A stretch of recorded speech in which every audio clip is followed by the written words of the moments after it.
Avez-vous déjà imaginé pourquoi nous avons besoin de différents ensembles de nombres? Imaginez que vous êtes assis à un match de football. Vous avez absolument besoin de compter les joueurs. Et si les joueurs sont talentueux, alors les buts marqués par l'équipe. Ces nombres peuvent être des entiers positifs ou zéro. Au début du jeu, une équipe aura 0 but, et ensuite ce nombre peut commencer à augmenter, 1, 2, 3, et ainsi de suite. Une équipe n'aura jamais un but négatif, dans le pire des cas, ils n'auront que 0.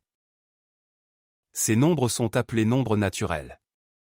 Les nombres naturels sont donc l'ensemble des entiers positifs et de 0. Cet ensemble est généralement représenté par une lettre n stylisée. Réfléchissons un peu plus loin et imaginons que nous ne pouvons exprimer les nombres qu'en utilisant les nombres naturels.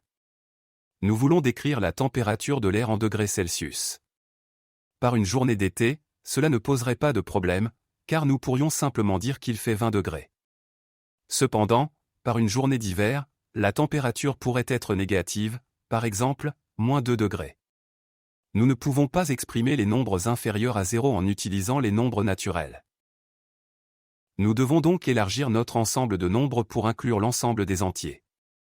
Cet ensemble comprend désormais les entiers négatifs ainsi que les nombres naturels. L'ensemble est désigné par la lettre Z. Imaginez que vous partagez une seule pizza avec vos amis. Vous coupez la pizza en tranches et voulez exprimer quelle fraction de la pizza entière chaque personne obtient. Cela ne peut pas être fait en utilisant des entiers car nous n'avons qu'une seule pizza entière. Nous devons introduire les nombres fractionnaires. De cette manière, nous élargissons notre collection de nombres avec encore un autre ensemble. Cet ensemble de nombres est appelé l'ensemble des nombres rationnels.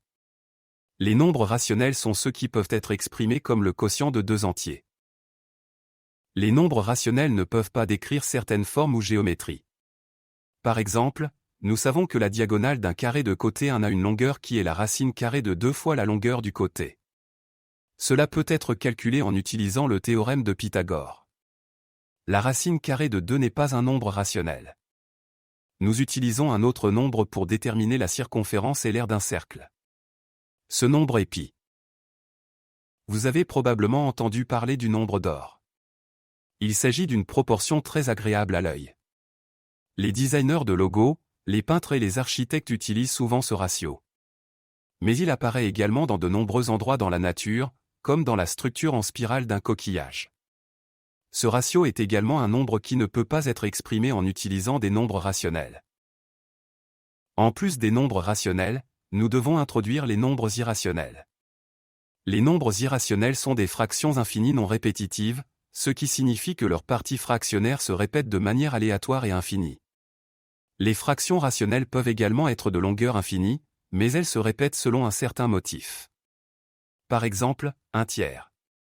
La virgule est suivie d'un nombre infini de 3. Pourquoi est-il bénéfique pour nous d'avoir à la fois des nombres rationnels et irrationnels? Avec l'aide de ces deux ensembles, nous pouvons décrire des changements continus. Par exemple, lorsque vous voyagez de la ville à la campagne. Imaginons que la voiture laisse une trace de peinture derrière elle au fur et à mesure qu'elle avance. La trace serait une ligne continue de la ville jusqu'à la maison de campagne. Si, par exemple, nous n'avions pas de nombres irrationnels, cette ligne serait en pointillé à certains endroits. Cela signifierait que la voiture ne passerait jamais par ces points spécifiques. Mais c'est impossible, car la voiture ne peut pas se téléporter par-dessus les espaces vides. La voiture se déplaçait de manière continue, et à chaque instant nous savions exactement où elle se trouvait. Pour décrire cela, nous avons besoin de nombres réels. Les nombres réels couvrent tous les nombres qui peuvent être représentés sur la droite numérique. Examinons un autre ensemble spécial de nombres. Il s'agit du plus grand ensemble, le soi-disant ensemble des nombres complexes. Les nombres complexes ont été créés en étendant les nombres réels et nous permettent de résoudre des problèmes qui ne peuvent pas être abordés avec des nombres réels, comme la racine carrée de nombres négatifs.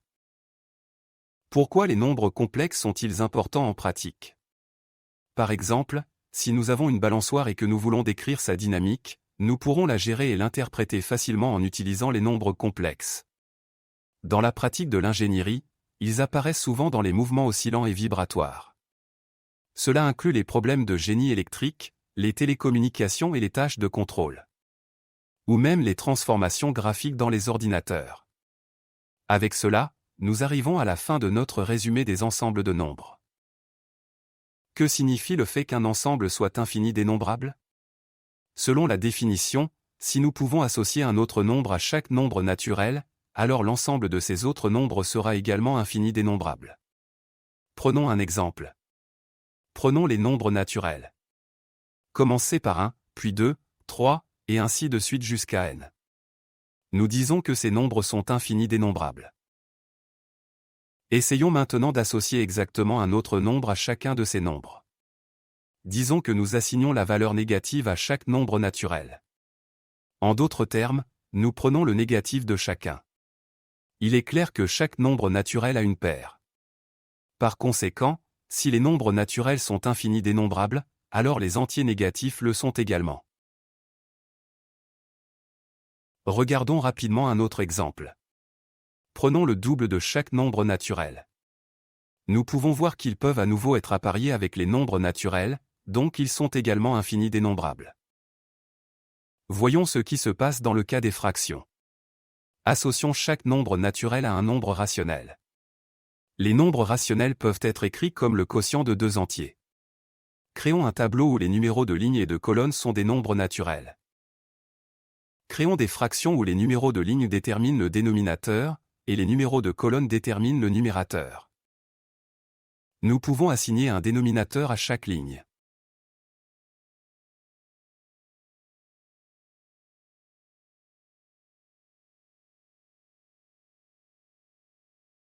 Et nous pouvons assigner un numérateur à chaque colonne.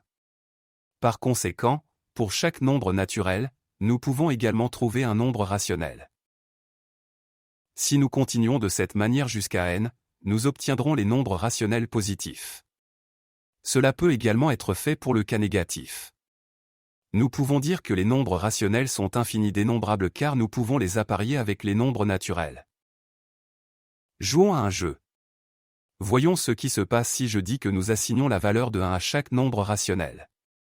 En d'autres termes, partout où il y a un nombre rationnel, la valeur de i sera 1.